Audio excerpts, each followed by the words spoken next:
this the build basically has been working in India for the last 30 years. And when the build strategy is always like this. So I'm just giving you the basis why this is happening right now.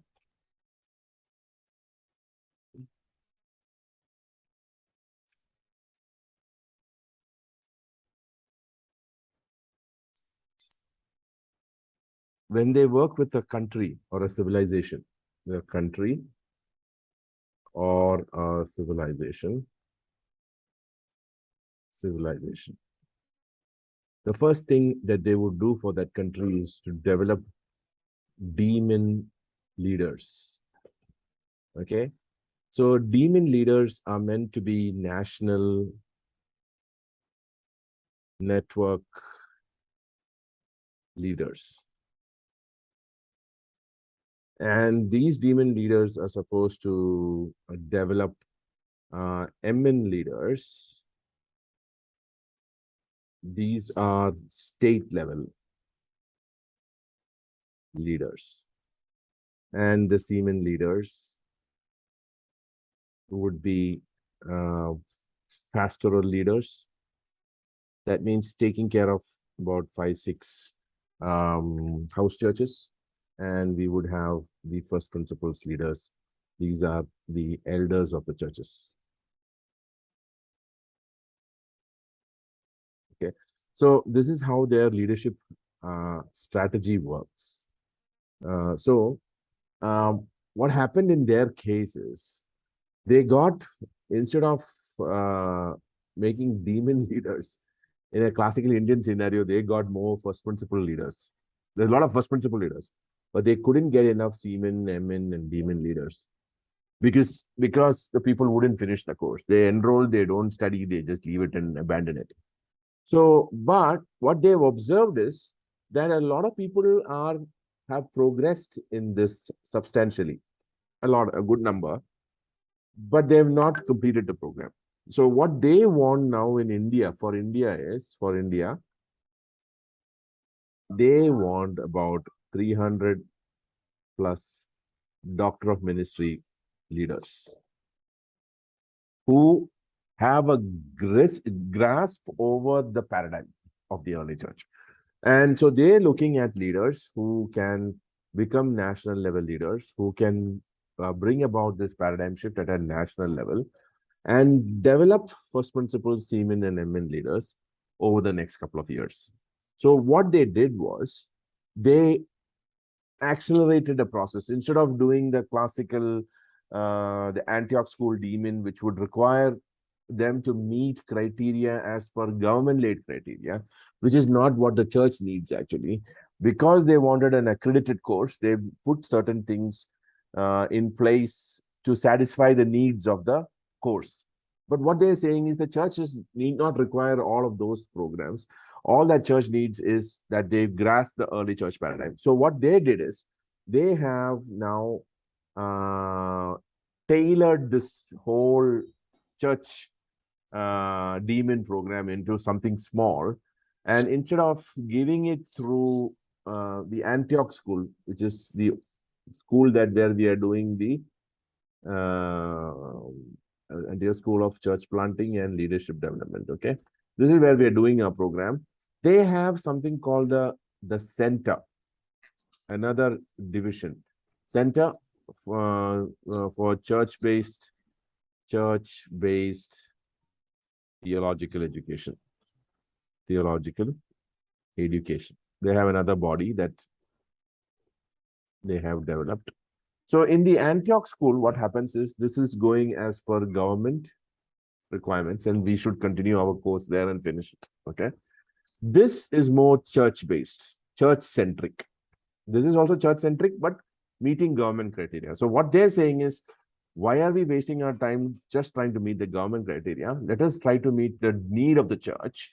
And therefore, we can work to develop in an intensive 4-month training. 4-month training. That means September 18th to Jan 18, 19th. Okay. Is it 4 months? Yeah. October, November, December, January. Ah, correct. 4 months training, wherein they are going to ask us to uh, get accustomed to the way of Christ and his apostles, which is nothing but encyclicals plus paradigm transformation papers, which I have already sent it to you on the chat. These are 9 papers that Jeff has written. And Jeff's writing is comparatively nice, easy to read, rather than some of the other, other fellows like we read. What is that famous fellow that we read? That irritating fellows, Vern Poitras and the... So, yeah, so we don't have outside articles. We have only Jeff's articles to read now. That's the beauty of it. Okay.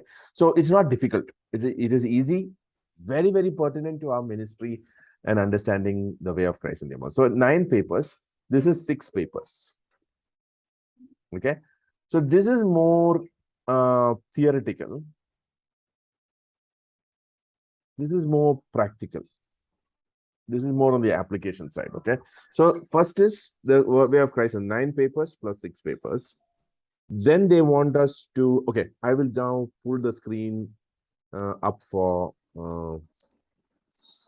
you to see the schedule, okay, so that you can understand the... All right. So one second. I hope you have seen this document. So it's a doctor. This is given by Antioch. I mean, by Build. So the Doctor of Ministry as a master craftsman recognized by the Center for Church-Based Theological Education. Okay. So this doctorate of ministry as a paradigm network leader for network leaders for their key Timothys who have faithfully led their network in this paradigm work for many years. Okay. So that's the criteria they're using. Fortunately for us, New Life is definitely well situated within the paradigm, though we have many areas to progress, but we have well situated in the paradigm, and all of you have leading churches, planting churches, and things like that. So this is how they plan to the encyclical work, the build resource work, and expected progress in the build cloud. That is their area of work that they... So here is how they would want us to look at the whole thing. So Jesus to the Gospel is the first encyclical. First encyclical. Okay. So, paradigm paper 1 and 2.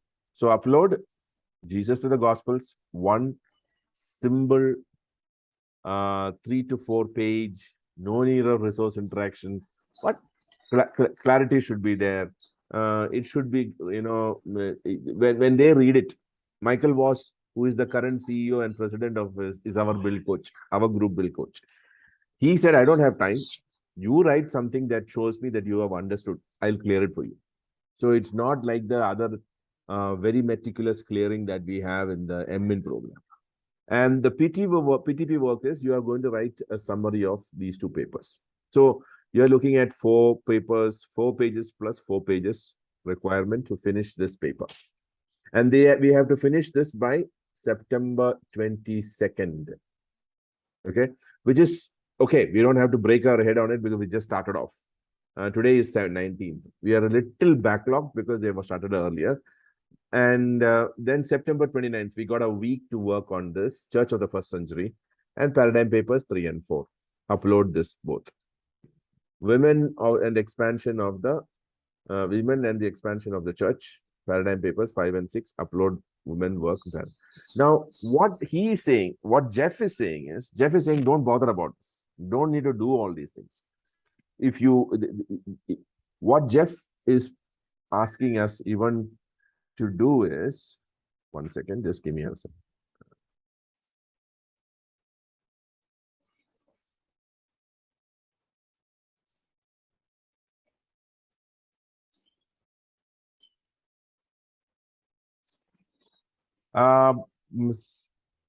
Joshua, you're okay. Everybody has come. So let me just get it started.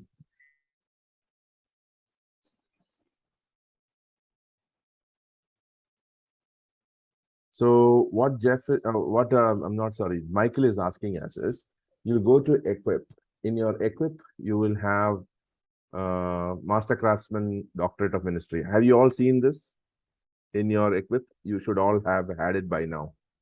Go to your, you will have an equip window like this. Click on equip. You should have Mastercraftsman Doctorate of Ministry. When you click on this, you will have integrated final project, the way of Christ and the Apostles, ministry, philosophy, and strategy. That means encyclicals. He wants you to write the 9 encyclicals in a single page of 4 to 5 pages and submit here. Then he wanted integrated final project PTP, that is paradigm papers, all the 6 papers, compress it together in 4 pages and write it. Then he wants you to write an integrated final project of first principle series. That means the 4 books, he wants you to write a summary of 4 pages. Then your Acts Unit 5, straight away fine tune it and upload it. Okay. Now, elective 1 and elective 2, you have an option, and that option I will show you what are the elective 1 and elective 2. You will have time to ask me questions. I'm going a little fast to because I so elective 1 and elective 2 would be first principle summary, act summary. Then you can either choose one of this. Okay, work on one, either life and the story. That's another book like the first principle books, or Pauline. Now, most of you have done Pauline, so you can straight away put your Pauline work. Okay, or if you don't want to do, if you're not done for Pauline, you can do first principles 2. In the next one, okay, so as you must remember, on this side, you are already working with the encyclicals. But once this paradigm papers are over, then you are starting with another set of work. So these are the 2 electives. Here you can do life to the power n. 1 second, hold on. Yeah, you can choose any one of it. So you can choose 2 electives. So the electives, you can choose any one of them. And these 2 electives can be first principles and Pauline. You can upload. Okay. Then your master plan for your church. So putting everything together, you design a strategy for your church network. Now, if you are not having a church network, they're not leading a church network, hypothetically, this is how I would do if I'm going to have a church. I'm going to do this as I plan the church network. Okay. So have you understood the course approximately? Now, there is the other thing. You can look at this is the core work. And then what Michael said is, I'm only interested in for you to just submit these papers. Each paper should be about 4 to maximum 4 pages. He doesn't want more. He says, I can't read.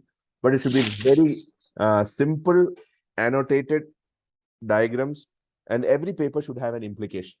That means now that I've studied these nine encyclicals, and this is what I've understood, this is the way it's going to affect my ministry. So that also should come within the 4 pages. Now, if you go to all, the situation is different. So understanding the way of Christ and the apostles using the build encyclicals. So if you open here, each encyclical, you can submit paper. Okay. And this is good because anyway, you're reading it, submit those papers also, short papers. You can submit it, but they are not serious about this one. Okay. They're not very serious about this. And the integrated final project, which is actually the one that you are doing in the other one, the all one, the core one. This is the integrated final project. So instead of doing one by one, what Jeff is saying, you give me 1 paper, but it is healthy for you to take it, each of the encyclicals, submitting it, and then this is your paper that you're submitting anyway already. Then paradigm transformation papers, you have to open it. So each paradigm paper, you have to submit a summary. Then the integrated project, which is already there. So like that, you can submit each of this is already, all of you know already. We are all pretty easy to finish this. This course is very easy, pastors, and I think it's like a real opportunity for us to have a crash look at all of the heart of what Build is doing. And the only challenge, as I see, is to read the 9 encyclicals and the 6 paradigm papers. And so, coming back to our idea, what are we looking at? Okay.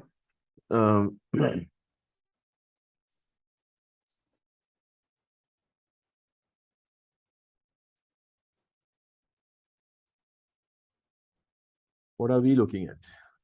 We write an encyclical, we read an encyclical, we discuss in the cohort, we write a summary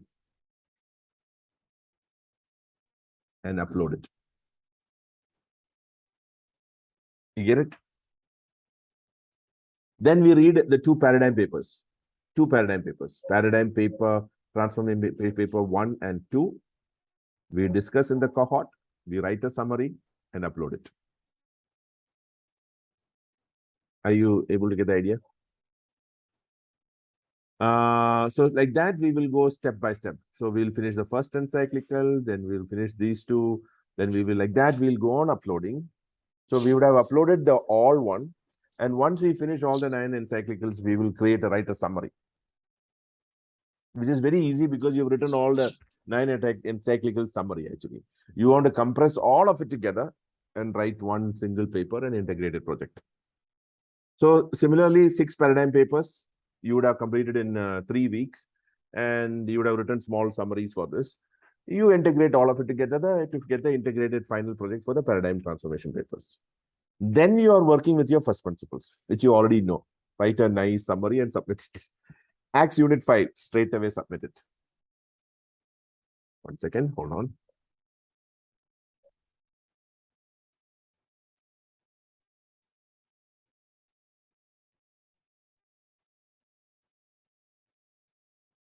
So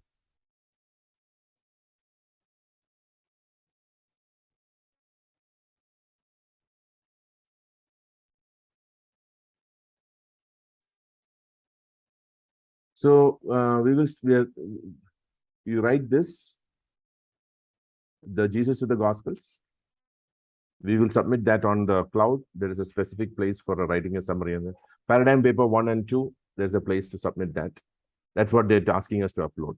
So as we do this, we keep uploading. We would upload everything into the all area, not the core area. Okay.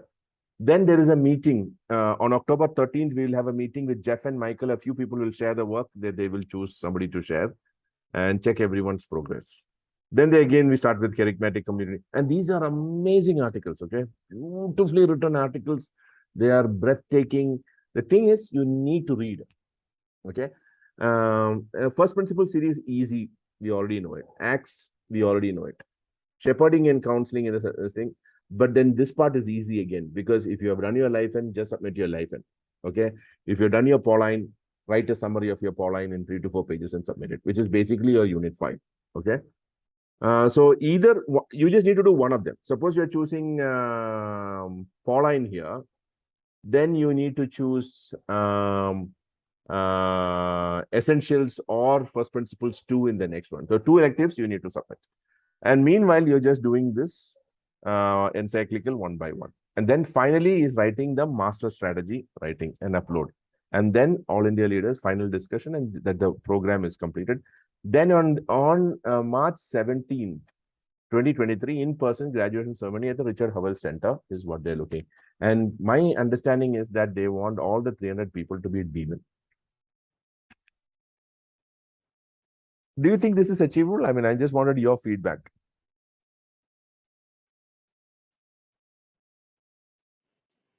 Yeah, I think looks very great. Looks exciting as well. And I'm happy that we'll have the entire context in a few months so that we can start implementing now in our churches rather than wait 4 years to complete. Exactly. That's what they're thinking. And the thing is, if you do this and get the context really well, our MN becomes much easier because we kind of see what they are working with. Other day, Pastor John was telling me, Pastor John is doing his Pauline and we are already in Essentials. And I just drew one picture and suddenly Pastor John said, hey, now I'm getting this. You understand what I'm saying? So when we do this DMin program, we would get a grand picture of what Bill is trying to tell us. Basically, what they discovered in the scriptures, they're telling it in a way that the Western theological centers are telling, away from that. And it is amazing. So how many of you read today's article, Jesus to the Gospels? You have read, huh? Okay. Pastor Sinthipan, were you able to read? Shruti, Daisy? Not the entire thing. Certain portions I read. Okay. Yeah, So, same here. okay. Pastor Cynthia Pen, have you read Jesus to the Gospels? Yeah. I read fully. How was it, Pastor? Superb, no? Yeah. Just It's completely changing the whole paradigm. It will completely change the way we look at our whole establishing process. yeah. Church is the answer to the world. I mean, church is the answer to evangelizing the whole world and all those things Pastor Sam used to say. So for me, this article was it's very enlightening in the sense of the Gospels, how the Gospels are written and how Gospels are written later. But for us, like a church is a basic thing. Anybody has to be part of the church, and discipling takes place in the church. But they have one of the things that he's talking about. What is this? Saturation church planters also are talking about father and son going for fishing is also a church. So they're bringing that emphasis on church very powerfully, very powerfully, and I think that's core to us as a ministry also as New Life. Can someone call Robin and find out, is Robin joining us? Josh, can you call Robin? Yeah, Pastor. Actually, message saying he won't be able to join today. He has some training, so he will listen to the recording next week. Yeah. He told me next week onward. So, I'm just going to do this particular paper in short, and you can all contribute. We can look at the text and kind of follow what the text is saying, in a very sketchy way. We will look at it. So he is basically challenging the Western discipleship movement. Now, when we say Western discipleship movement, we have to understand this concept, because I don't know whether he has come out very well in this. He has put it here and there. So in the Western discipleship movement, when he says, it is basically the problem is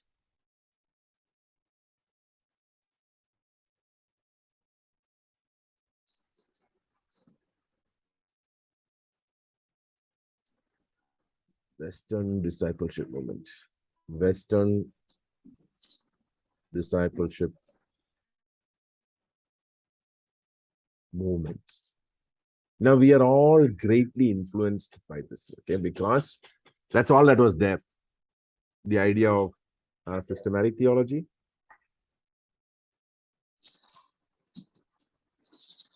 That means we work on topical understanding that has got a denominational bias.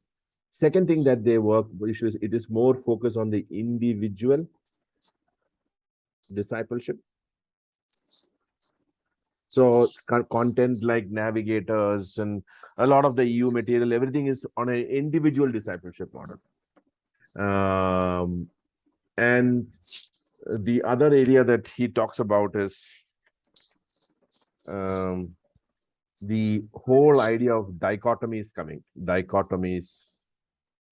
I don't know if you all read about the dichotomies that he has mentioned. Page number 11, there is a very nice description of how the dichotomies come through the Western systematic theology paradigm. So what Jeff is saying is that this is not exactly what apostles did. Okay, this is not what the apostles did. Now, the Western discipleship movement, what they do is they start with the Gospels. Why? Because they say, first you get to know Jesus, then you go to the church. So what they teach, the Western discipleship schools teach Gospels first. That means they focus on Matthew, Mark, Luke, and John. This is their main focus. And they almost always, they do not focus on the church idea. Okay, that means they do not give stress to the letters or the epistles. So, and most of the discipleship training programs get terminated at this point. So what happens to these people is they don't fully understand their identity as a part of the church. But Jesus was very clear, I'm going to build my church. And then we have the whole idea of the head and the body. And it's an organic connection, actually. Organic connection. The head permeates the body holds the head, kind of an idea. So in that allegory that Paul uses to explain the relationship of Jesus and this thing, you cannot separate the head and the body. So what they say is that what the church got first. So if you draw the timeline, let's draw the timeline. Okay. I think we did this earlier, but I'll still do this and we will mark it so that if this was the birth of Jesus, was 4 BC, the birth of Jesus, and this was the cross of Jesus. This would have been somewhere 28 to 33 BC. I'm sorry, AD.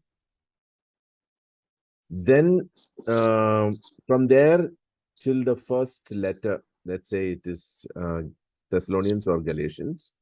Let's say Galatians, the first letter, Galatians or Thessalonians, I'm not sure, would be 48 to 52 AD. Okay. Then we had in the 60s, all of these letters closed by let's say by 68 AD, these letters closed. Okay, the Paul's letters closed. This is Paul's letters because he was martyred. Okay, Paul's letters and Peter's letters closed because they both were martyred in the 60s. Then John kept writing. Okay, John kept writing till 95, early 90s. So 68 to 90s was basically, it was Johannine, and it's the 7 churches that we see in the Revelation. But he kept writing this, and then of course he wrote the Revelation also, and 1st John, 2nd John, 3rd John, and the Gospel of John he writes. So, but just after the crucifixion and the ascension and the coming of the Pentecost, the church was born. Church was born. So you are looking at exactly around 30 to 33, this happened, the Pentecost happened. So from here to here, you know that there was something called apostles' teaching. Apostles' teaching. Okay. And if you read the text of the material, you know that this was basically coming from the teachings of Jesus.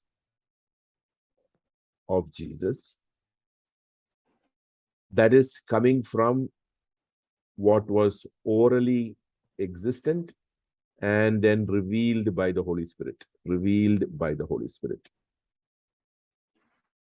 To the apostles.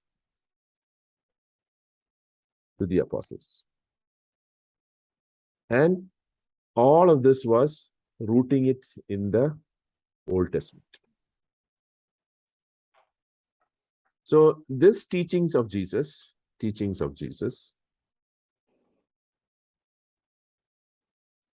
had 2 parts. The kerygma,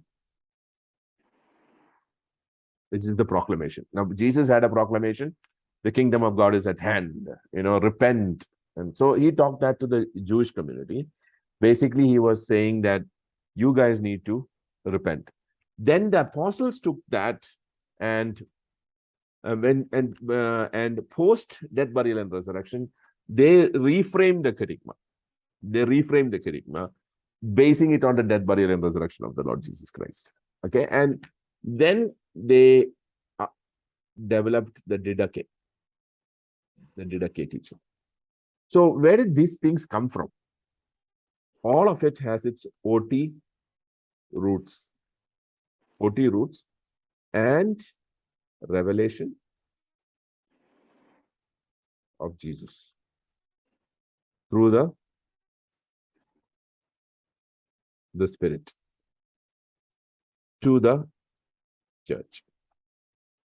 So what did the church get first? The church got first the apostles' teachings. And all the gospels, John 9. So if you see, you had Matthew.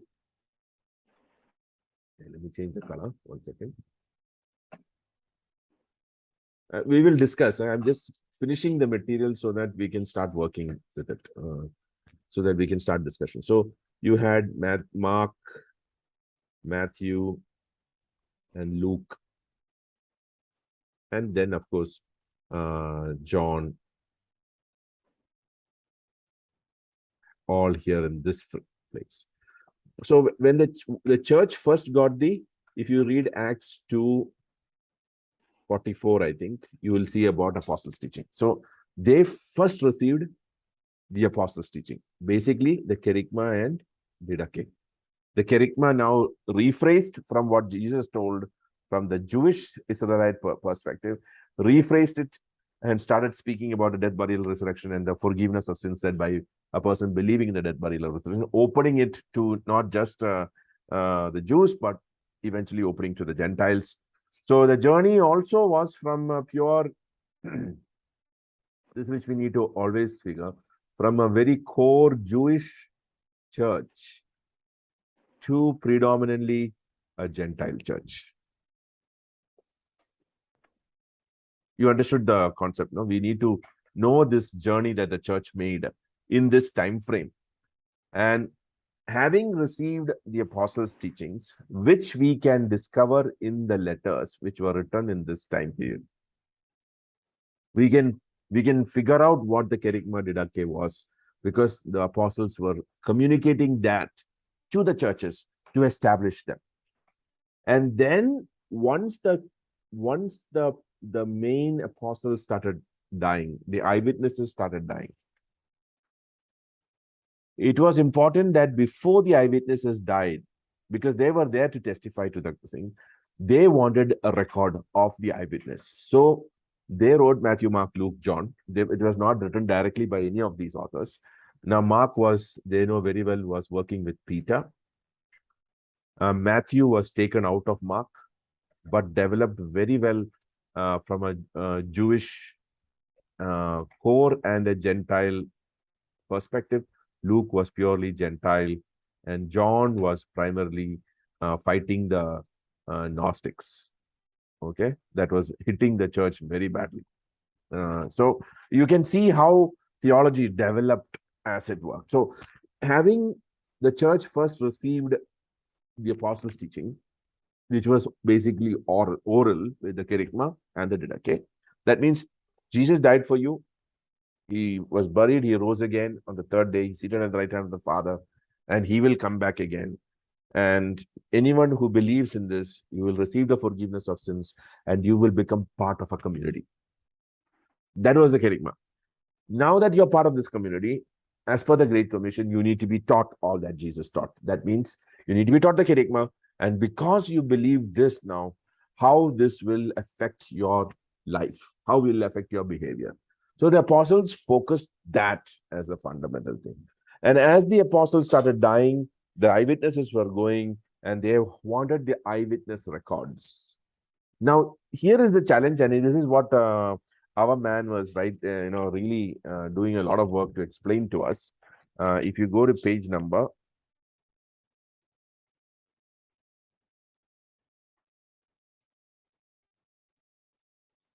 some important things that we need to remember, and I have just underlined some of them, so which we can focus on. If you go to page number 22. Are you all there on page number 22? The Didache, the teaching of Christ.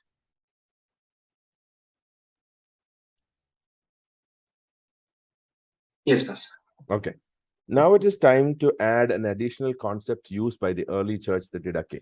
Didache is the Greek word for teaching and the body of teaching by Christ about his church and himself as the cornerstone.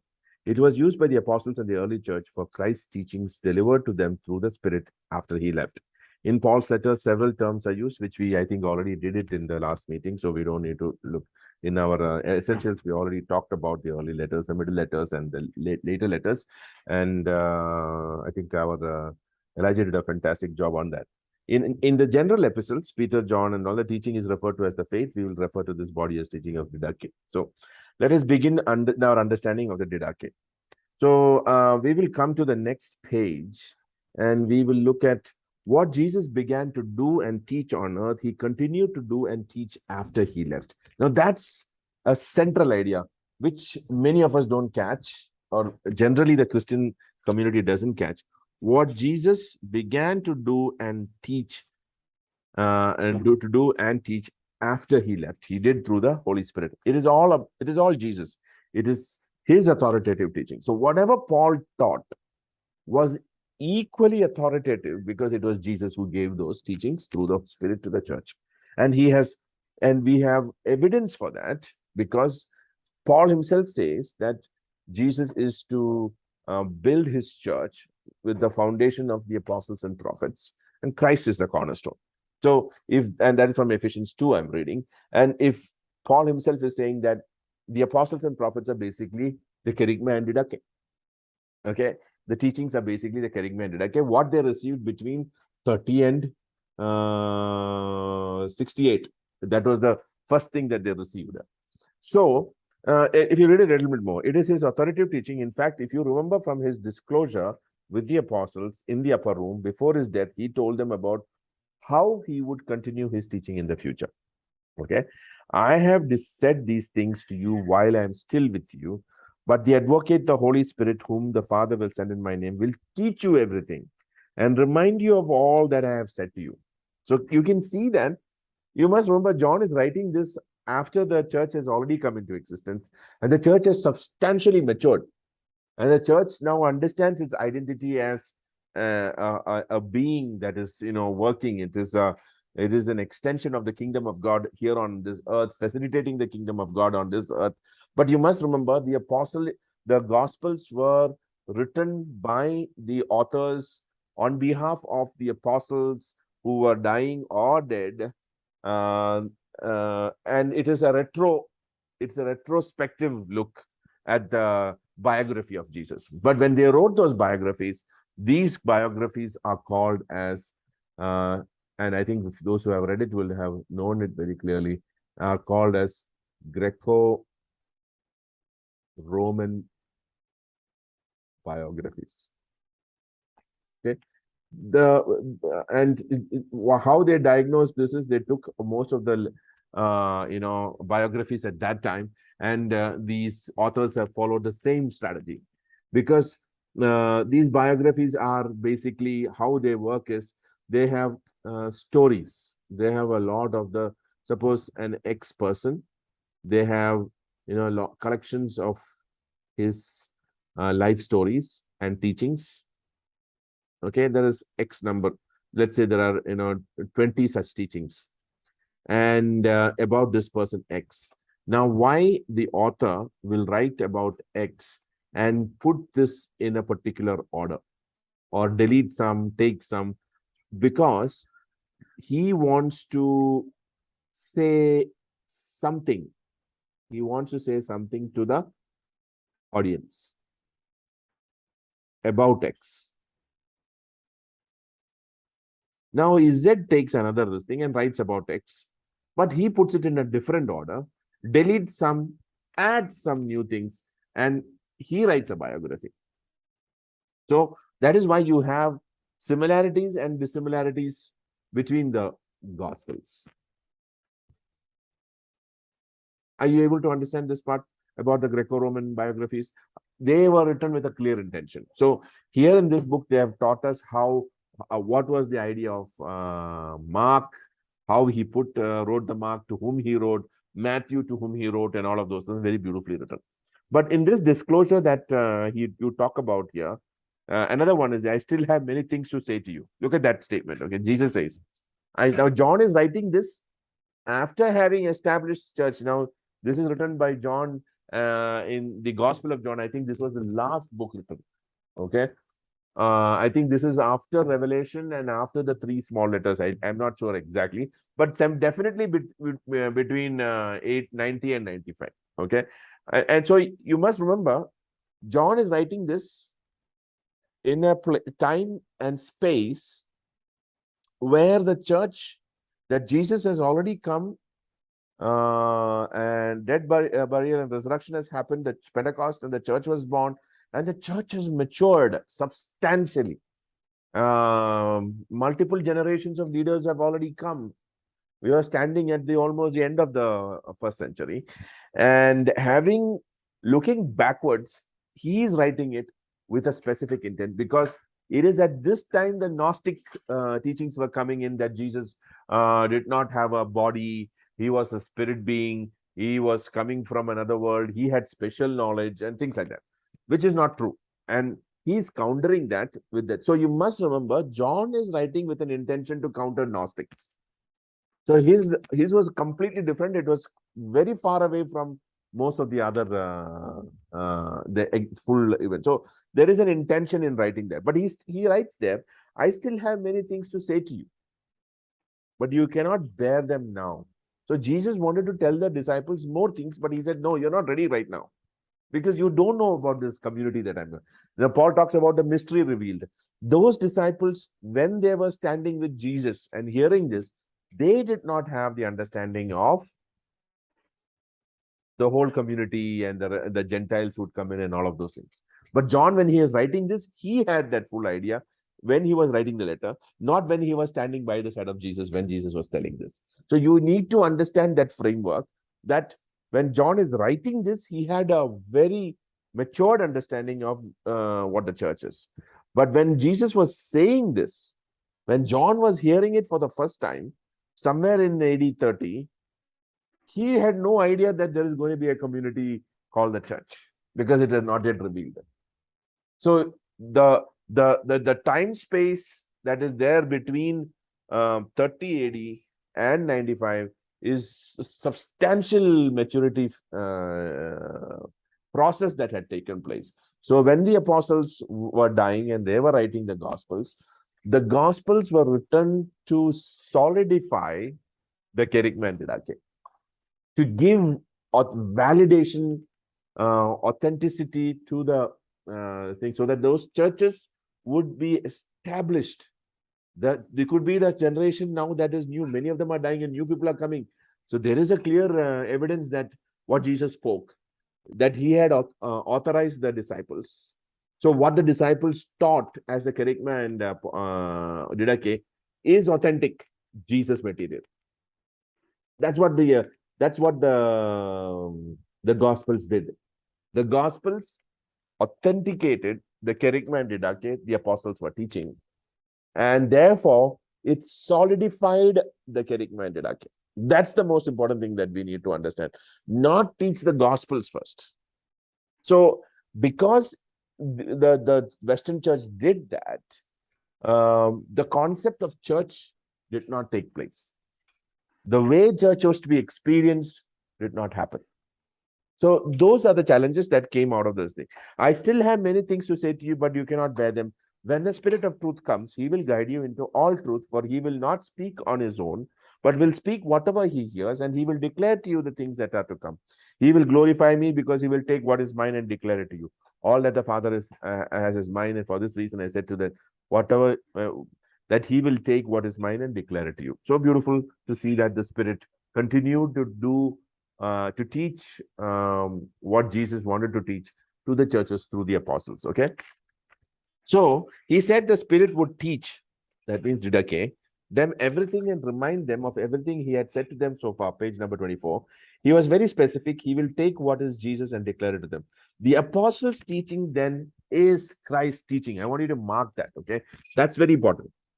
The apostles' teaching is Christ's teaching. You cannot underplay the letters in comparison to the Gospels, which we see very often happening. Hey, you need to know Jesus first before you know the letters. But that's where the church was damaged. Jesus said that the Spirit will take what is His and declare, where is this teaching found now? In the writings of the apostles and their co-workers. So let's turn first to Paul, whose writings are recorded first, to see if we can find this future teaching. Paul's own testimony on many occasions was that he received the teaching that he was presenting to the churches directly from Christ. You have several records of that.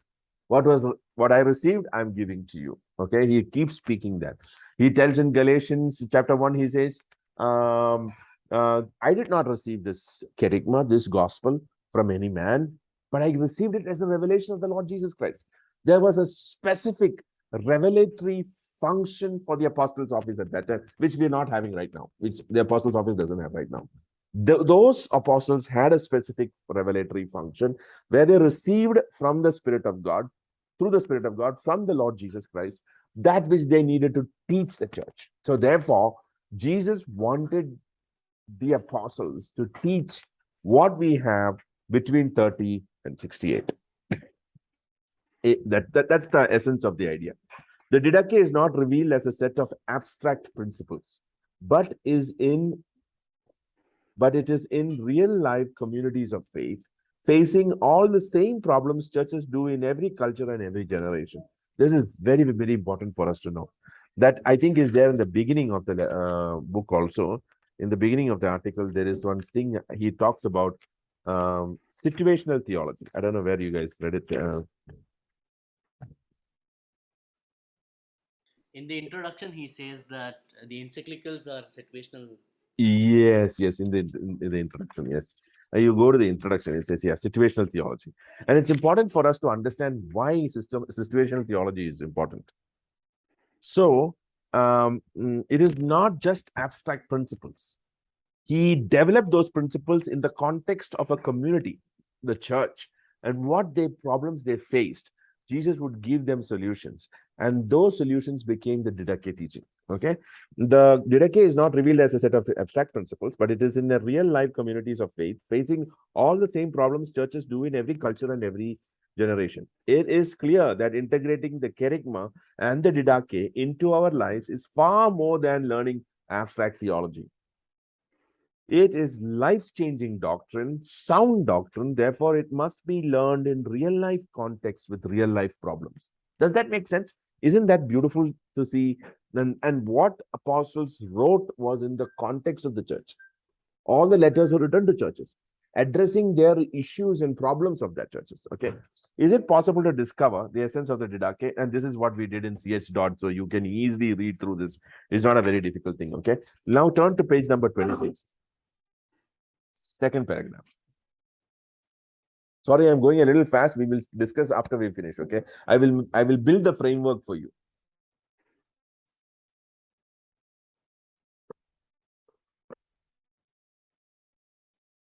The kerygma and Didache, I'm following the book a bit, otherwise you will be completely lost what I'm saying. If I don't refer to the book, I keep on speaking, you will not know what I'm talking about. So I'm in page number 26, second paragraph. The kerygma and Didache are helpful early church distinctions that are not only accurate, but built off the key Greek words that anchor the concepts to the important biblical texts. Obviously, kerygma comes first, for you cannot get established in the gospel without embracing it. For you cannot get established. The kerygma is foundational in one sense within the Didache. It is a very useful distinction in the establishing process. It is not clean or perfect, yet it represents a very clear way of grasping the unfolding plan of God and the New Testament itself, and it lays the foundation for the catechetical process of the new believers. So now he's giving a beautiful picture there, which I think I don't know how many of us understood when we read it, but it is very nice. So what he's saying there is, you go from kerygma to Didache,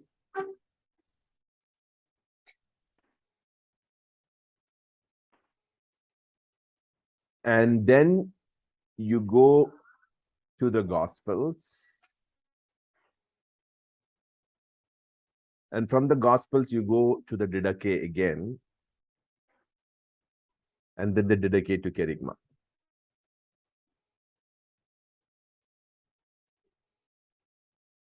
One second, hold on. There is a disaster right now here happening. 1 second, hold on.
George, are you speaking? Your thing is getting highlighted.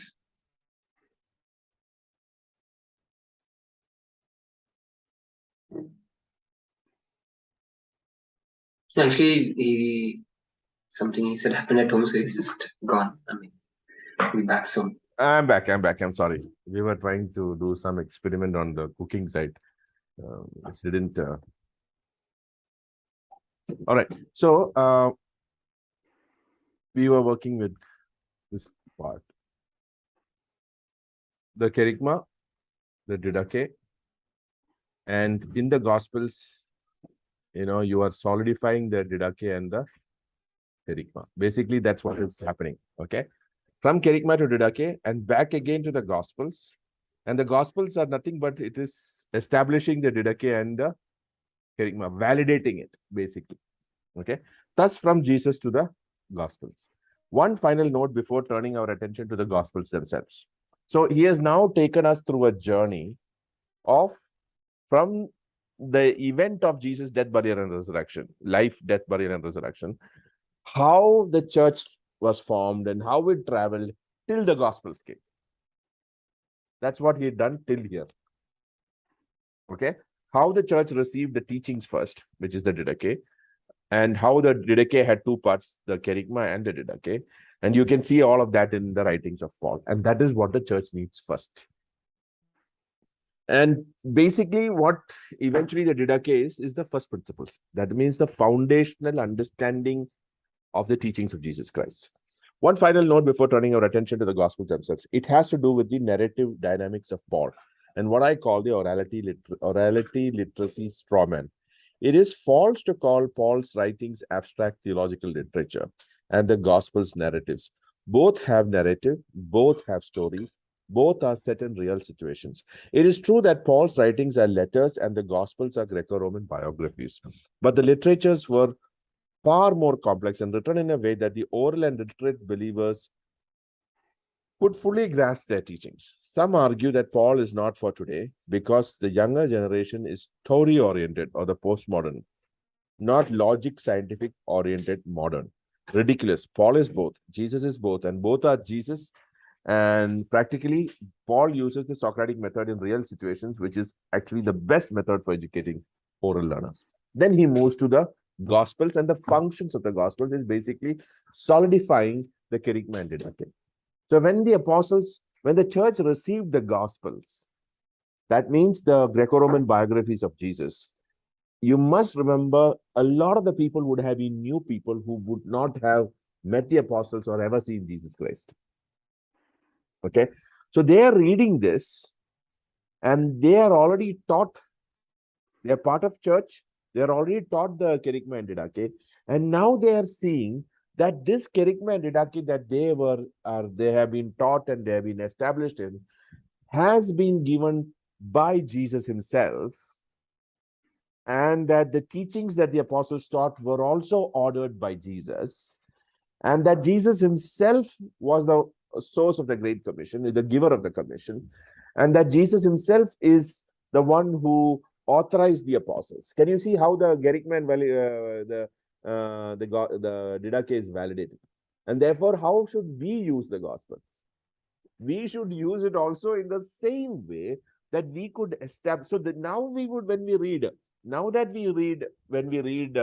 the Gospels, we would have a different take on it. We would understand now the intention of the author was different from what we thought about it, to romantically fall in love with this person called Jesus. Jesus said, if you love me, you will keep my commandments. That means you will keep my didache. Isn't that correct? So it was not just romantically falling in love with this imaginary person. It was about following what he taught. So he wanted a community that would demonstrate who God is through the practice of the teachings, which is exactly what was the Old Testament community supposed to do. The 10 Commandments and all of it was given in that context, and you were to be to me a kingdom of priests. Are you able to kind of see what the whole idea is? Okay, now let's go a little more forward. So he's trying to do the Greco-Roman. Now, this is the best part. I love that diagram that he talks about regional networks in the last third of the first century. So he talks about the three. I don't know where that did we miss that? That three levels. That's at page 28, Pastor. No. There was another place that he says about the first third, second third, and the third. 1 second. The very beginning. I'll tell you.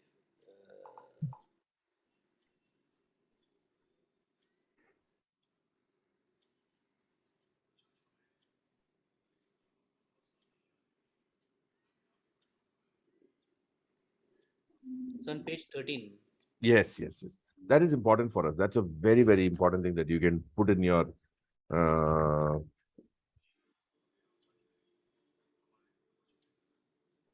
okay. This is some things that we needed to do. You come to page 13. The Gospels in context. We must begin by understanding a few basic things about the development of the Gospels before examining this development in some depth. There were three basic stages of the Gospel formation. The public ministry and activity of Jesus of Nazareth, the first third of the first century. Okay. The apostolic preaching about Jesus, the second third of the first century. And the written Gospels, the last third of the first century. So that actually shows us in perspective where the Gospels stood as far as how the church received it and how it helped the church. Okay. Most people do not know that the Gospels were written toward the end of the New Testament. Mark is placed by most scholars as the earliest of the Gospels and John the last, the total span being AD 60s to early 90s. Bochum does an amazing job of visualizing the actual process of development of the Gospels. So first century reality, development of it. First is the kerygma. Okay. The kerygma, the eyewitness notebooks plus the oral traditions. Okay. So people were writing this thing. Then the theological reflection, the Gospels with full understanding of the kerygma. That means the kerygma, the eyewitness notebooks, and the theological reflections are basically the kerygma and didache that was the church received first. Now the apostles writes the Gospels with a full understanding of the kerygma. Church emerges from the Judaism modified. Okay, that is one important area that we needed to really see. That's something that you needed to know. So that's the first third and the middle second, second third and the third third, and where the Gospels actually came into the picture. Now coming back to where we were reading, regional net page number 28, regional networks in the last third of the first century. You have the Gentile churches, the Jewish churches, the diaspora. That means the people who ran away, who had already been scattered during the exile and things like that. They were already settled in different parts. Many of them came to know Jesus. Okay, so those Jewish diaspora churches were there, and they were addressed by Mark, Matthew, Peter, and they were the community that the letters went to. Peter's letters, for example, Hebrews, Jude, all went to the Jewish churches. And the Gospels were written by Matthew and Mark were primarily for the Jewish community. Now, Gentile churches received what? They received the Luke part 1 and part 2, a little bit of Matthew, and then they received the whole of the Pauline material. And then in Asia Minor, of course, they received the letters of John, and they get the Gospel of John. Can you see how kerygma didache and solidification with the Gospel? Are you able to see that idea? And how they were specific to target groups. Okay, I will draw a picture for you to make better understand that.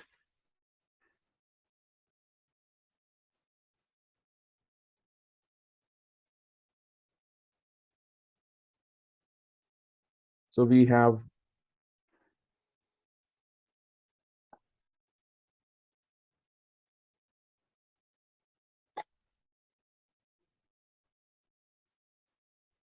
one group here.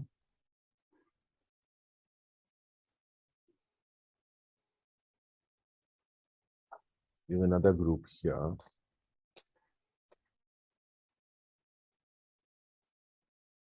And we have another group here. And in this group, we have the Jewish churches, which they call as the diaspora. So they received the teachings from Peter, First Peter, Second Peter, Hebrews. Hebrews also was a letter. Then you had Jude also written to them. And this was solidified. The kerygma didache was solidified by Mark and Matthew. So, kerygma didache, gospel. This was the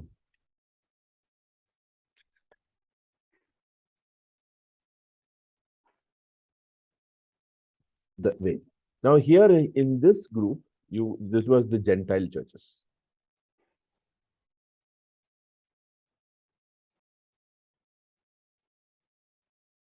Gentile churches.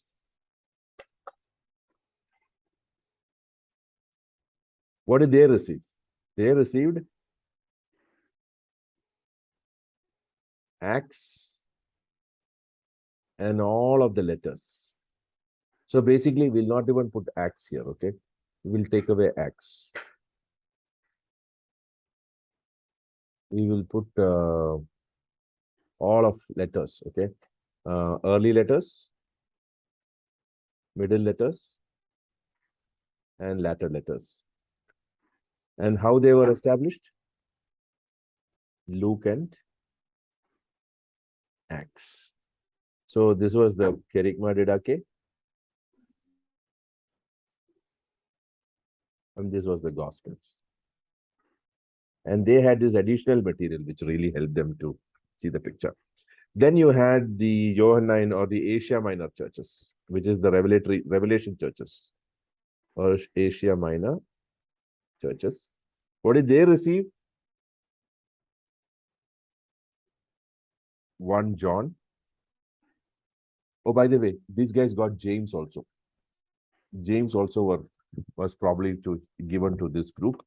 James could be used in multiple places also. 1 John, 2 John, 3 John, and Revelation. And they were founded using the Gospel of John. So you have kerygma and didache here. And you have Gospels. A Gospel. So you can see that the Gospel function was very, very clear. It was meant to solidify.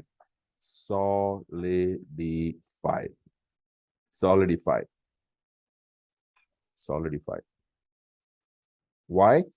Because this was around the time. So it started and it would have ended by around the 60s. All of this is 60s. The letters would have all finished by 60s. Okay, except for in John's case, the letters came much later. Okay, but eventually he had to write a gospel to solidify it. Okay, so most of the other places, the letters and then the gospel was written after. So these churches first received the kerygma, okay, and then they received the gospels, which was basically solidifying the kerygma, okay, which we will see as we read now, and we will go fast. We can gain insight. I'm reading from Regional Networks, page number 28, Regional Networks in the last third of the first century. We can gain insight when we look into the unique intent of each gospel and the collective intent of the collection as we examine the networks that the gospels were addressing. We can learn a lot from these situations. As to Mark's network, Mark worked with Peter, which we know from church history. Peter wrote his letters for the Jewish diaspora. Mark's gospel shares this context. These churches were mostly Jewish. Peter's letters were arguing for his churches to stay in the faith, as do Hebrews and Jude. Mark's gospel makes sense because it is a simple kerygma that reinforces that church was Jesus' plan all along, not for the new community to be merely a remnant in Israel. Jesus is seen in Mark as leading a small community out of Israel, breaking up families, because you know that conversation Jesus has with disciples: if you want to follow me, you need to let go of your father, mother, and this thing. I've come to draw a sword. That kind of an idea comes into a family that would spread all over the earth. The mustard seed parable.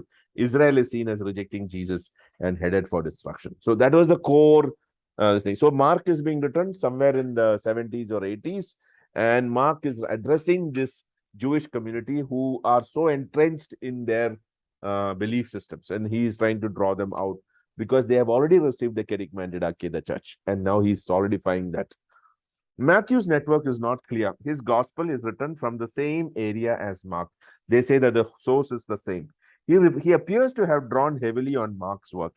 It is a thorough treatment of the kerygma, demonstrating tremendous command of the Old Testament, looking at Jesus' teachings as preparation for entering this new community. These churches were mostly Jewish. Both Jews and Gentiles are in view in this gospel. So there is a very strong Gentile view also for this particular gospel. It is a sort of kerygmatic bridge to the complete story, that is Luke and Acts. Matthew kind of bridges to Luke and Acts with masterful command of the Old Testament, with the most comprehensive sermons of Jesus. This gives real insight into how to interpret Matthew's 5 discourses: Sermon on the Mount, entrance into this new community; mission of disciples, announce the new community; parables of the kingdom, the strange emergence of this new community; the new community rules, the announcement of the new community as the church; the end times, the new community in eschatological context. The things Jesus was talking about in these 5 discourses can only be fully understood after the church has been revealed. You understand? That is amazing. That is really paradigmatic, actually. They understood some at the time. They understood some at the time of Christ when they were with Jesus, but very dimly. Matthew could now see everything clearly. Jesus was pointing to the new community, the church all along. He was providing instruction on how to follow him out of the old and into the new. And in a sense, it was actually the path that the Old Testament was pointing all along. Luke's situation was different. He was at the heart of Paul's network. This was the new world of the church. The heart of the church would be Gentiles. They didn't know the whole story. Now, you must remember the Gentiles did not know anything. That's why he writes Luke first and then Acts. Okay. They need to know whole story. Luke writes 2 volumes to Theophilus, a Greek, with his emphasis to Gentiles. He intended to tell the complete story of this great shift from Jews to Gentiles. The Great Commission unfolds into a spontaneous expansion of the gospel, kerygma, through the empire-wide multiplication of churches, all part of the new community, the church. This was Christ's plan along. Now it is fully in view. He tells Theophilus that he's writing him so he will have an accurate context of all that has happened. This 2-volume work cannot be accurately understood without understanding the didache, the teachings of Christ, and without understanding the mystery of the kerygma, the church. So you cannot understand Luke again without the church having received already the kerygma and didache. Okay, otherwise you will not understand what Luke is writing. John's network focused on 7 churches of the Asia Minor, as described in Revelation 1 and 2. These churches are a mixture of Jews and Gentiles, a transitional bridge, if you will. Both Jews and Gentiles are in view, but mostly Gentiles. The gospel is soon going to go mainstream through the empire and will come face to face with Greek philosophy. So that's one of the things that you need to remember. When John wrote, he was writing predominantly to a community that was greatly influenced by the Greek philosophies, which is the base of the Western thought. He wants to equip the churches to experience real life in the Greco-Roman world, the resurrection, spiritual life, and to be equipped with to share their faith in the battle of Greek Gnostic ideas. So you have a completely different, now when you read the Gospel of John, you are not just going to discover how beautiful Jesus is, but also how the church was fighting issues and how that Greco-Roman biography is written differently from the others because he wrote it to a community that is completely different, that had different challenges. Does that make sense now why the John is completely different from the synoptics? So what then are the Gospels? They are the reinterpretation or full theological reflection of the kerygma, prophetic good news, based on eyewitness testimony, which sets the whole story in context. The story is now understood with the full revelation of the church as a new people, apart from Israel, emerging into world movement, religion on its own, Christianity. They make it perfectly clear that Jesus was up to his in his time on earth. He knew exactly what he was doing. What has now transpired in the church was his plan all along. Can you see what the Gospels are doing? The Gospels are proving that whatever has happened till now is Jesus' idea. It is perfectly consistent with God's plan all along. That means all that happened, the Pentecost and the apostles now teaching the church, all of that is now validated by the gospel. Okay, the apostles and their companions could now see the whole picture. It was now becoming clear what God was up to. As Bauckham states so clearly at the end of his powerful book, Jesus and the Eyewitnesses, the Gospels as eyewitness testimony. It is in the Jesus of testimony that history and theology meet.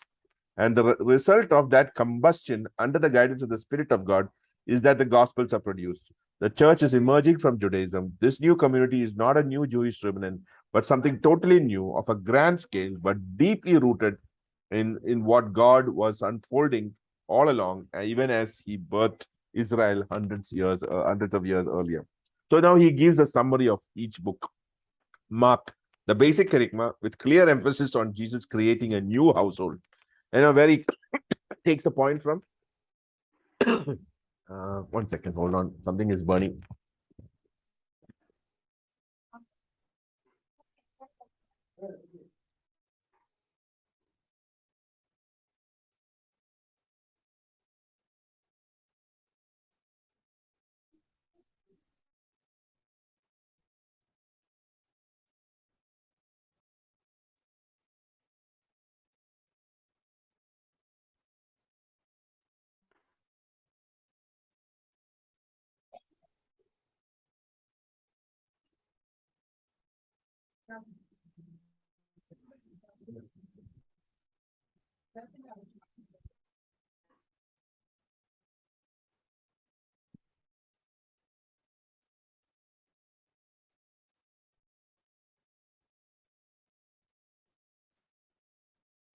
Now we will look at so you know in Mark they come and ask Jesus, your mom and brothers are here, and Jesus says something. Jesus says, "He who does my will is my brother and sister." Can you? Your basic. My father, my mother and sister. So he's giving the idea of that new community, which now Mark recognizes because Mark has already been through the whole process of seeing the church formed. You understood how it works. Okay? Start the one. Matthew, the kerygma is truly what the Old Testament pointed to all along. That's amazing, isn't it? Matthew is saying that the Old Testament and New Testament are not two different things, it's one. Okay, he provides a deep, convincing theological treatise of the kerygma, also showing why Jesus was leading his followers out into a new community, the church. Very powerful. So now when I'm going to read the Gospels, I'm going to have a completely different picture, okay? Luke acts. In Luke's work, we see the sweep of the whole picture, the unfolding of the whole plan. His work put Jesus' final commission of his disciples into perspective. The fulfilling of that great commission is the worldwide multiplication of churches. John, he presents Jesus as the Logos, the true word from eternity past, offering true life in the context of the battle of the Greek philosophical Gnostic ideas which dominated the Greco-Roman culture. The picture is now complete. What began with Jesus moving quickly from place to place, announcing the kingdom has arrived, and himself as the promised Messiah, and gathering a small band of 120 to make up the base of his New Covenant community, has now mushroomed into the foundations of the global church, based squarely in Gentile territory. Christianity had been born. The picture then looks like the diagram on the following page, which we'll come to now. So when all is said and done, what does it mean to follow Jesus? If we are to make disciples of Jesus, how do we do it? What are the implications of our studies so far? Following Jesus means following him into his church. It means embracing the gospel, the kerygma, being baptized, following Christ into his church, becoming established in the teaching, fully living in the community. Can you see the whole idea of the essentials coming in now, what we study? There is no such thing as following Christ individually outside the community that is out of step, which is now what generally postmoderns want. They don't want to be committed. They don't want to submit to a leadership or an eldership. They prefer to be part of the universal community of Jesus. To conduct life outside the church, following Jesus but not joining the church is not possible if following Jesus means anything real. Now, this picture that is there is something that we really need to look at. I'll just get something up for you all. 1 second.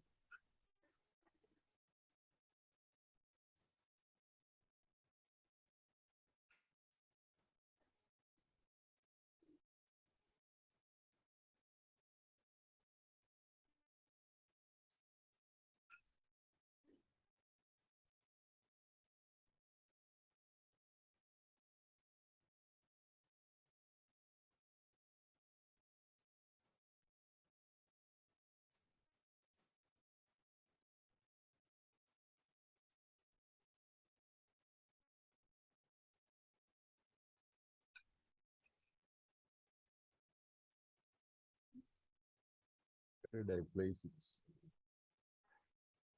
1 second. 1 second. Hold on.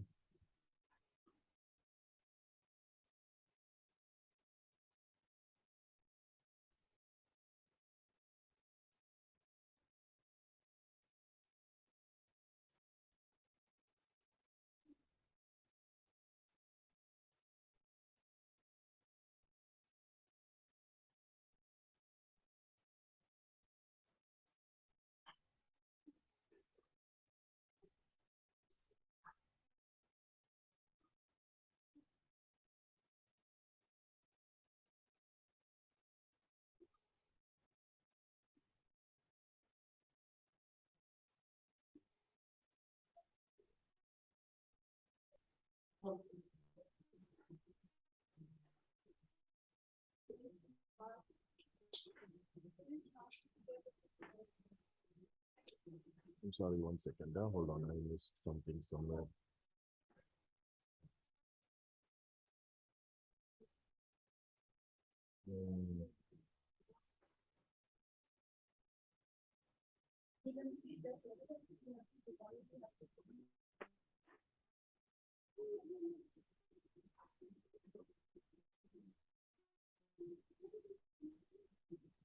Yep, I'm just getting the picture up. Yeah. So this is, I think, the whole article is summarized in this picture, from Jesus to Christianity. Okay. Um, and this is the work of Bachman or something like that.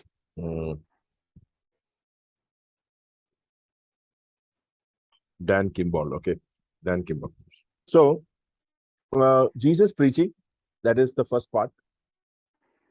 Peter's sermons, rooting the kerygma in the Old Testament. So when Jesus was preaching, he told about his coming death, but he didn't tell anything about it after that. He says he's going to build his church, but nothing is connected. The apostles didn't see it, because even in Acts chapter 1, they say, when will you take over Israel? When will you become? So they didn't understand it.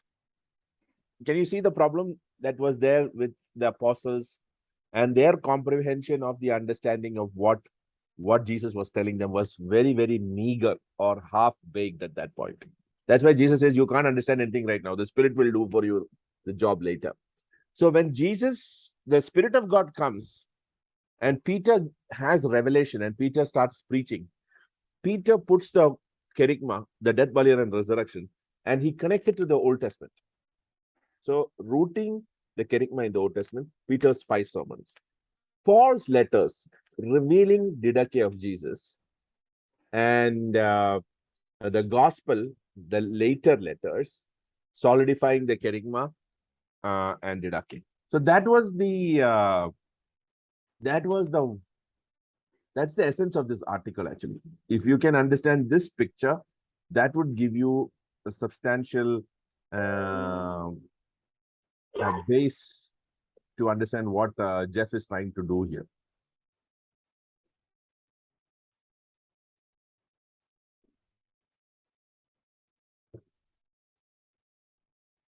Okay. So now we will read through this 6 steps, which is very important for us to close this article. Okay. The first is following Jesus means we read that. Then we understood that how from Jesus to Christianity, how it developed. Today, many are talking about following Jesus, sort of personal spiritual journey, almost having your own personal guru. This phenomenon is recorded well in a recent book titled They Like Jesus But Not the Church, Insights from Emerging Generations by Dan Kimball. Then he talks about Barna's research, and Barna, who was an excellent guy who does a lot of Christian research, comes out with one amazing thing. He found out that most of the churches, people are leaving the church. Then he says, now church is a bad idea. Then he brings his whole idea like this. I appreciate Barna's research through the years. I'm reading from page number 33. I appreciate Barna's research through the years on the sad state of the church in North America, but in his book, he did not demonstrate theological acumen at all, let alone respect for Christ's plan for the church. Saturation church planting movements in North America now being propagated around the world are calling 2 or 3 gathered a local church, even a father and son fishing together on Sunday morning as a church. They base it on Matthew 18:2. And again, providing you can do anything you want to do with the Gospels when you are not rooted in the didache. So the reason why people take Matthew 18 and 2, verse 2, and then use that as an idea for developing a definition of church is because you went to the Gospels first. If you went to the kerygma and didache, if you went to the letters of Paul, the definition of church is very clear. And that there is no Christianity without the church. There is no Christian without a church. But if you went to the Gospels, then you don't need a church, because the Gospels has not yet revealed the church yet. Are you able to understand how that the Paul's letters and Peter's letters have to be studied first, and then the Gospels have to be taught? So you cannot. So point number 2, first is what does it mean to follow Jesus? Following Jesus. Number 2, you cannot separate Jesus and the apostles and be following Jesus. You cannot have this dichotomy. Hey, I prefer Jesus, I'm not interested in Paul. You can't do that, because what Paul taught was a revelation given by Jesus through his Spirit. So you cannot do that dichotomy. Following Jesus means following what he continued to do and teach through his apostles. Remember the introductions to Luke and Acts. Acts is what Jesus continued to do and teach. And do not forget the upper room discourse in the Gospel of John, which we already read all of those things, where Jesus said, the Spirit will take what is mine and by my teaching and disclose it to you. To set forth the dichotomy of Jesus and the apostles is a convenient way of dismissing virtually all of Christ's teaching to the church, enabling you to follow your own plan rather than his. You may think you are following Jesus by just following him in the Gospels, but you are not. It's a very strong statement. And point number 3, the apostles' teaching is the foundation of the church and the starting point. The apostles' teaching is the foundation of the church and the starting point for establishing believers in the faith. That's a very critical statement. He says, don't establish a person by teaching them the Gospels. Establish a person by giving them the teachings of Paul, the kerygma and the didache from the letters of Paul. Christ reveals the church through the apostles. Christ is the cornerstone, and the apostles and prophets are the foundation. That's the verse that gives you the idea that the letters of Paul and the letters of the apostles and his colleagues are the most important. On this foundation, he will build the entire edifice. He has a plan.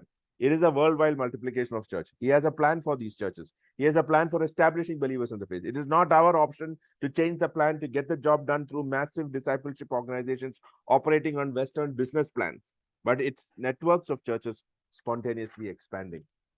Point number 4, you cannot accurately and fully understand the Gospels without understanding the didache. Thus, you cannot clearly and solidly follow Jesus without understanding the teaching. It's true. Many people are confused. Oh, you know what? Nothing what Paul teaches that Jesus is teaching. But it's not true. If you truly studied Paul, you will see everything matches what Jesus taught. But if you read Jesus first, then you can never understand Paul. But if you read Paul first and then read the Gospels, you would be easily able to understand this. The Gospels were written after the church as Christ's plan for the age was revealed. Very important, key point. Please mark that the Gospels were written after the church as Christ's plan for the age was revealed. They assume knowledge of it. They were written by the apostles or their close associates, explaining to the church the entire picture of what Christ was doing then in light of all that had happened. Very, very important. That's the essence of this article actually. How could you understand what Jesus meant by this little glimpse into the church without understanding Ephesians 3? Or how could you understand what Jesus meant by his "you are my family" mini discourse in Mark without his full teaching?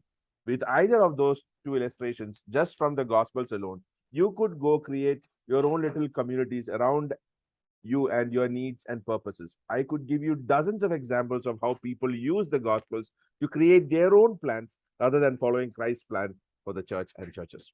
Point number 5, becoming established in the faith, beginning with the first principles. The first principles means the basic kerygma didache teaching.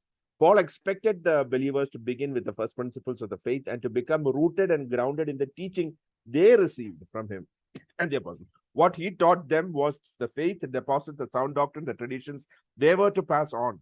The Hebrew writer expected them to understand the faith that they had received, and if not, go back and relearn the first principles, Hebrews 5. Peter warned his readers that Paul laid a careful foundation and that the unestablished and untaught would distort, so watch out. 2 Peter chapter 3. The discipleship process of the Western discipleship movement confuses this entire process of properly establishing believers in the faith. Baptism is ignored because they are not incorporating them into churches. Can you see the problem? You do away with baptism because you're not church-based. You just tell them to fall in love with this person called Jesus. And you create that environment in your church or with our churches and music and everything to create this romantic idea of Jesus and, to love with this person. True, but Jesus said very clearly, you want to love me, please keep my commandments. There is no other solution there. So the discipleship process of the Western disciple movement confuses the entire process of properly establishing believers in the faith. Baptism is ignored because they are not incorporating them in the churches. The first principles are ignored because, again, they start with the Gospels. The Christian life is reduced to a few basics from the Gospel that actually form a sort of pattern for life, but with church involvement as token. And by the way, serious theology is also off their radar because theology is done in the in the letters of Paul.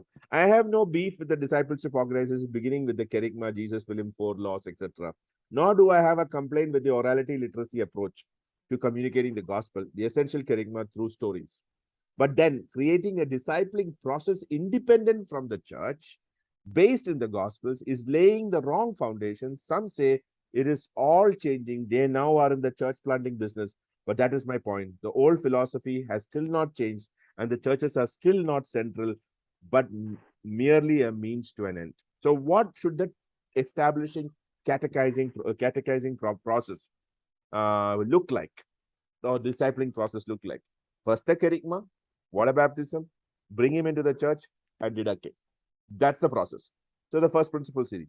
This is actually what Jesus said to his disciples in the Great Commission. And I think I've done that in detail with that big picture I keep showing everywhere. Okay. So then finally we come to the idea number 6. Idea number 6 in page number 37. Following Jesus means his community is a higher order than family, ethnic, or national identities and relational networks. I think that is mind-blowing, isn't it? To say that the church stands above all these things.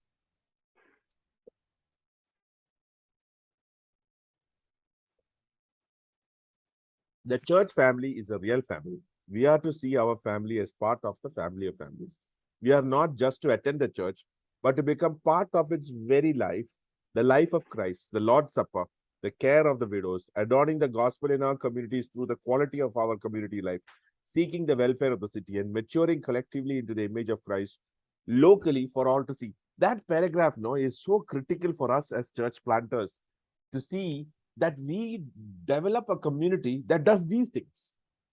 And that would be if you establish them in the kerygma and the didache, and then solidified it using the gospel. All right, I finished my job.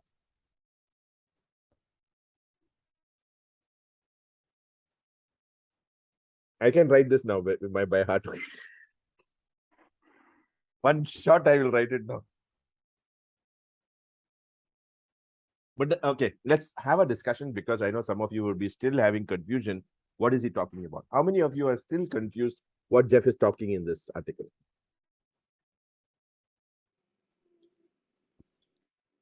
Yeah, for me, I'm not confused. I think it makes sense. Just that it's too much of a change, because I've always thought falling in love with Jesus is the primary thing, and then the teachings follow and everything else follows. In fact, you remember we had discussions and said, okay, if a new member comes, if I take him to the first principles, they'll be lost, and then we have to have some idea of the gospel. But after reading this article, it says not required, or maybe later on. So I'm still processing what this means, and how that will change how we run churches or how we do things in church. Still processing all of that. It's too fast a change for me. Exactly. Super. Very nice. Okay. Shruti, you want to say something? Why? Would you like to say something? Because It's a big paradigm change. okay, Otherwise, you're using yeah, Jeff language. Good. Okay, good.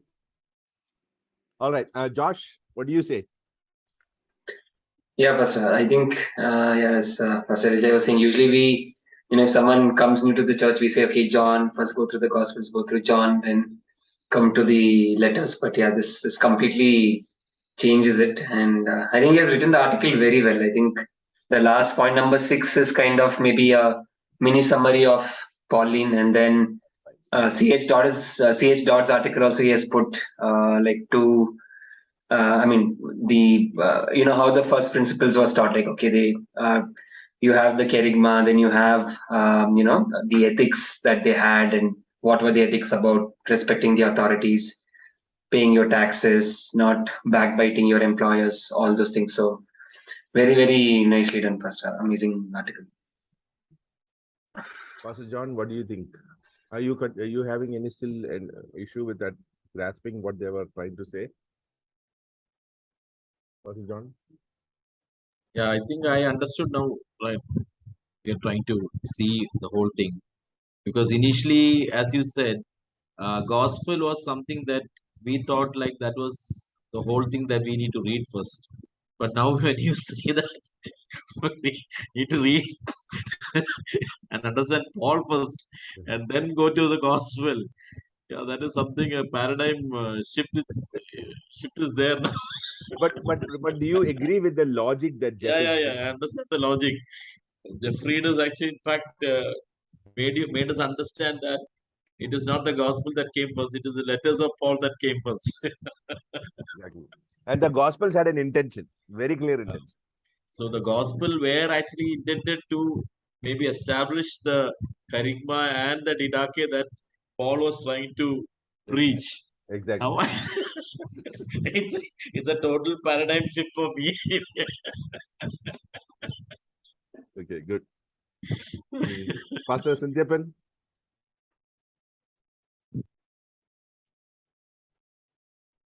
Pastor Sindhyapan, are you there?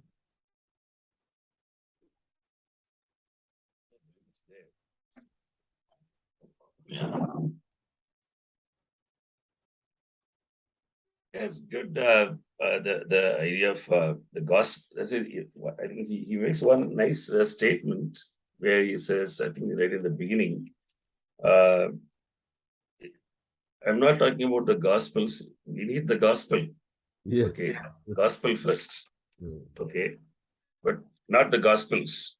But I think right in the beginning, somewhere he Yeah, makes he us. says in the beginning, he says. Yeah, yeah. So I think if we really understand and make a distinction between the gospel and the gospels, I mean the four gospels, that would make a lot of sense. Yes. And also, I think we have to have a clear understanding of that the gospel is very clearly brought out. Not only the didache, but also the gospel is brought out in the epistles. Absolutely. If we get that understanding, it will go a long way for us to. And of course, we tell the people to read the gospel so that they will know who Jesus is and things like that. In some ways, it makes it easy for people to read the gospel so that they can know who Jesus is. Okay, because it's a kind of a narrative. It's a kind of narrative.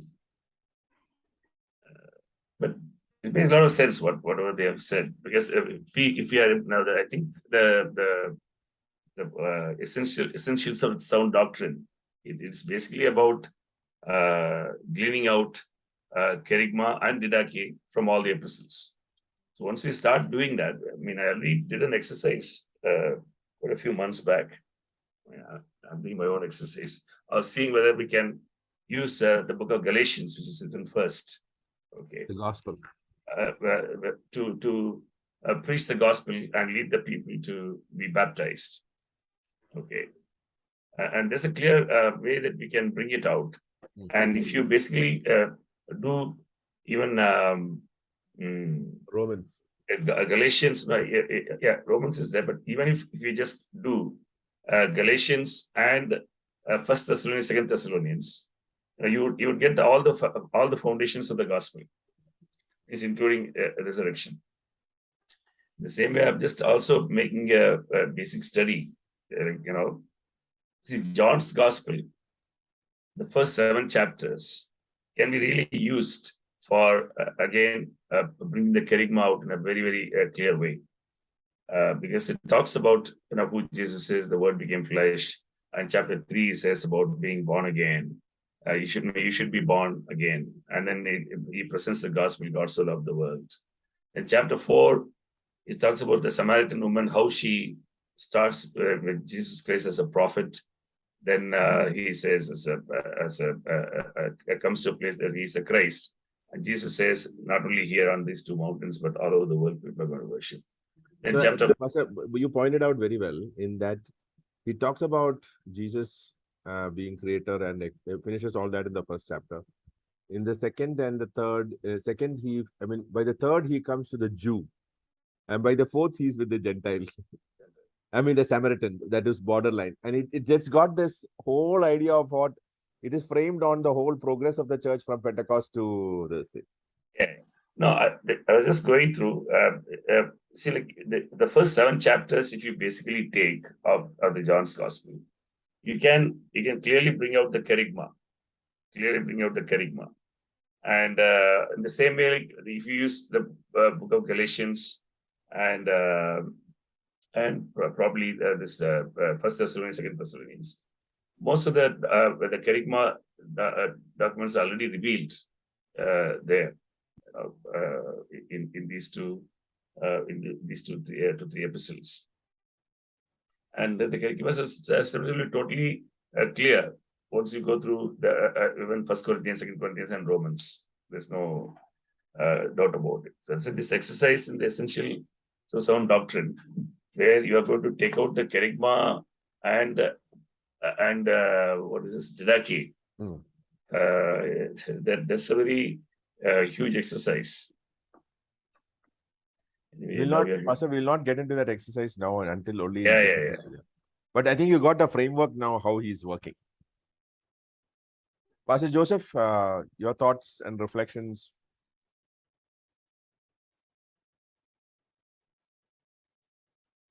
Pastor Joseph, are you there?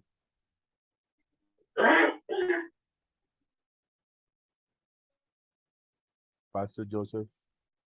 Okay, I'll go to Daisy. Daisy, what do you say? What do you think? Were you able to grasp, or were you also cooking and listening together because you would have to give dinner to your family also? Daisy?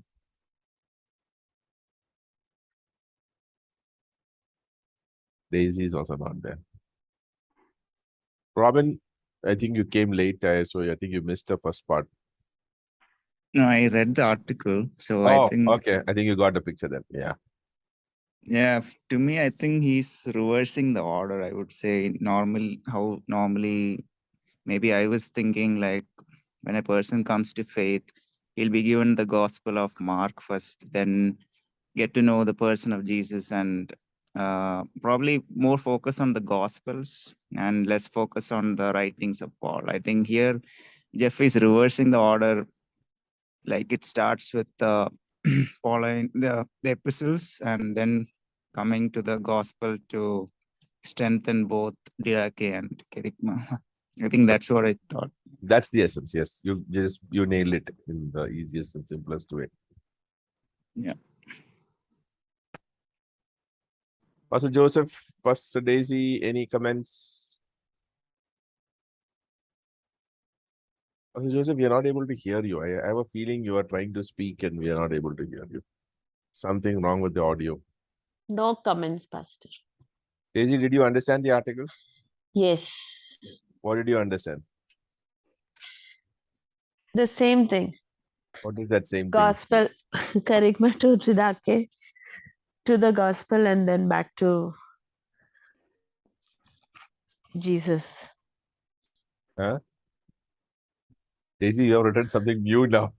You have now No, the same. they will No, be no, no. Daisy God, read it. Now Daisy read it. No. Were you able to read the article? Yes, I read the article. Okay. Do you agree with Jeff's logic in terms of how the Spirit unfolded the plan from the Old Testament, of course, continuing on, and then post Pentecost, the whole building of the community of the church, what was used in the tools used early, the revelation given by Jesus through the Spirit to the apostles, and what the apostles taught, the apostles' teachings, and then following on to eventually, as the apostles were fading, the documentation of the life of Jesus as eyewitness reports, but yet not only were they eyewitness reports, but they had clear intentions to establish them again in the kerygma and didache. That's the essence. All right. Now that we all finished, can we all read the next encyclical? Your next encyclical is Churches of the First Century. Very beautiful. Another thrilling article. I'm not paradigm transformation papers. Now they written there side by side, along with the first one, Jesus to the Gospel, they written P2P 1 and 2. So should we be doing those Okay, things? we can do paradigm papers 1 and 2. So next week when we come, you should have uploaded your a 4-page summary or 3-page summary also of the Jesus to the Gospels uploaded to the cloud, and you would have read paradigm papers 1 and 2. And as you're reading, please put up your thoughts into a 3 to 4 page, draw pictures, ideas, shorts. You don't need to make it very complex. They're not interested in any heavy material. They're not looking at that. They want you to show that you have understood the matter simply, very simply. Okay, they again and again, Jeff has told, Michael has told, I don't want anything like you wrote your in 25 pages, 50 pages. I don't have time to read it. You give me 3 pages that you show me very clearly in annotated format that what you have understood. And I know that you have understood it, I'll clear you. So 3 pages to 4 pages, write on Jesus to the Gospels, but you should capture the paradigm shift. Okay, capture the paradigm shift, bring in some of the material from the article and write it in a nice summary, draw pictures if it is possible. Don't use the pictures in the paper. Try to use something new and write your paper and read paradigm papers 1 and 2. I think all the material I've already given. So next week when we come and this one is uploaded, paradigm papers would be discussed and that would be uploaded in the next subsequent week. Sure, So, Pastor Joseph, we understand. No problem. As long as you're able to understand what we spoke, that's more than enough. So if you want, you can refer to the recording. I will send the recording up onto the YouTube. I will send the link to you so that you can look at it. Again, if you are wanting to write the article. But Sorry, Pastor, you continue. I'll ask it. Yeah. So for me, it gives me now a clear idea of how I should be taking a new believer, and the journey that he needs to go is very clear for me. And how the early church did it, that paradigm is what we need to capture one more time. And therefore, completely probably redoing our whole establishing process, using the first principles, establishing them, and then going to mastering the scriptures. By the way, what he has done is he's given the first principles book, and after that you have to do the story, and then you do Jesus to the Gospels, which is a book by itself, and then you do Matthew, Mark, Luke, John. That whole thing is already ready.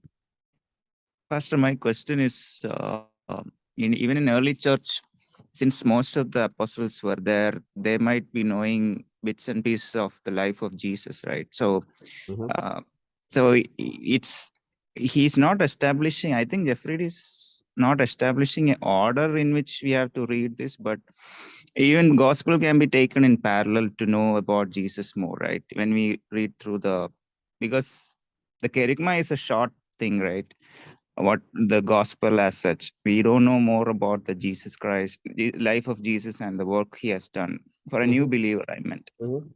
So it can be even taken parallel, not necessarily. No problem. But as long as we who are teaching understand why Mark was written, and we can see the intent of Mark in terms of establishing the kerygma or validating the kerygma and deduction.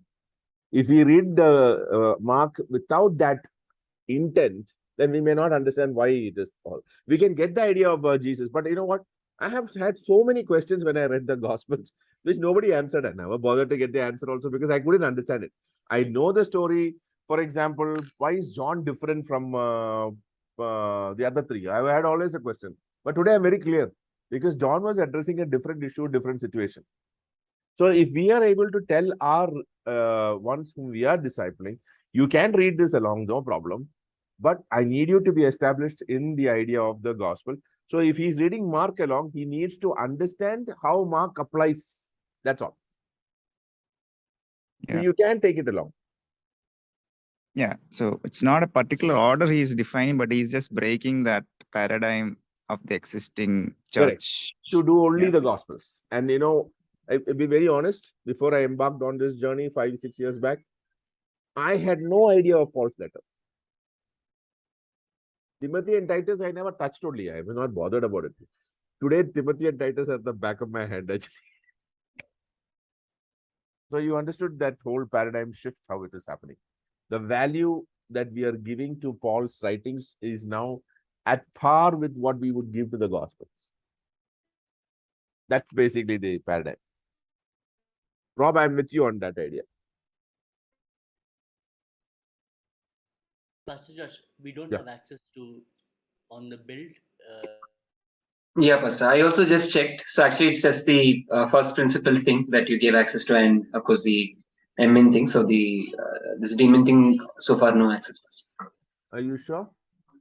Yeah, Pastor. I mean, I've gone. I can share my screen if you want. Yeah, please, 1 second. I'll just give the share screen. Yeah. Okay. I'll write a letter to Michael and get him to respond to that.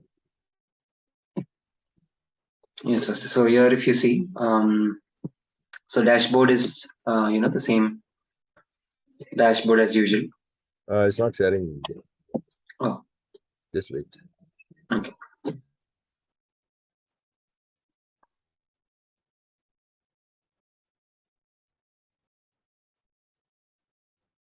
Now, Pastor, I think now it's sharing. Hopefully. Sharing. Yeah. Okay. Okay. Okay.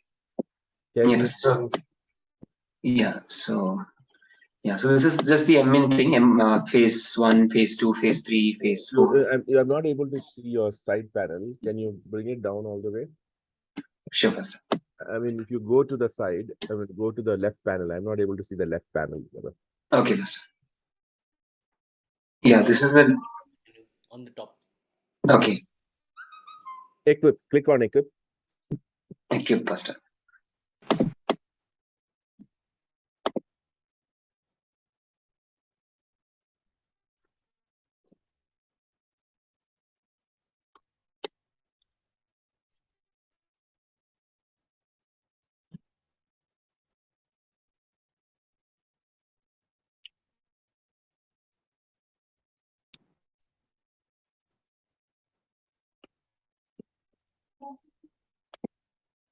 Yes, Pastor. It's only showing the first principles thing, I think. Who added all this for you? I think some you added, Pastor. I think some others while adding the other people from the church. I think I added some to myself also. Yeah. So I will see to it is added. I will see to it is added. Let me just see if I can add it. Sometimes they give me try to do it. Let me just see.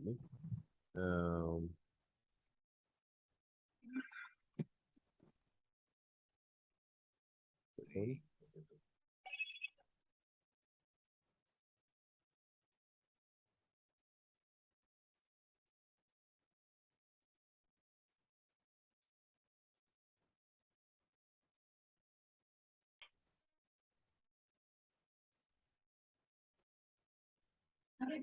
Pastor, so while we are writing this competency, like unlike the previous competencies, we kind of refer to this and we kind of, use a lot of the content.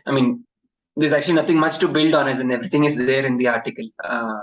Oh, I can add you, brother. It is there. Mastercraftsman Doctorate of Ministry. I will add you right now. Oh, thanks, Pastor.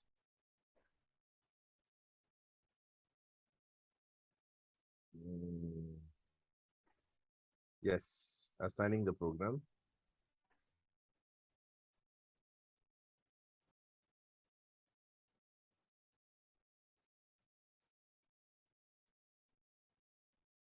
Yes, I've added that. I think you should see. Oh, it's not adding. Why?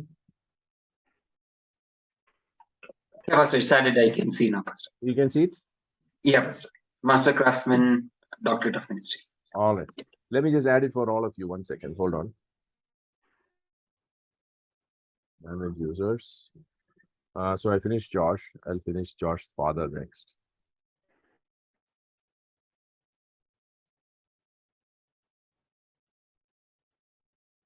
Oh, he has not given any program till now. Pastor, you're not added any program.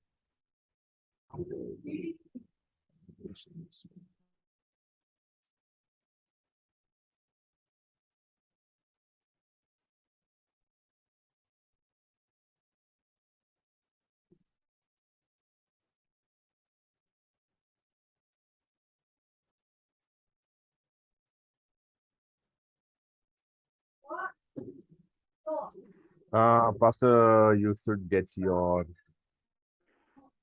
Yes, you are now. Okay. Now I need to add Elijah and Shruti. Elijah programs. Sign programs.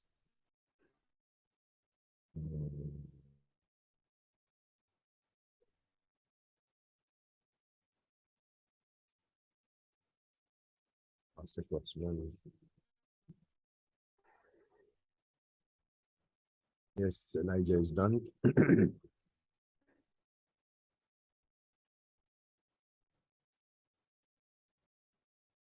As I do it, you can access and see if you're getting it, okay? Shruti, now I'm adding. Yes, Shruti I've got access. Krishnan.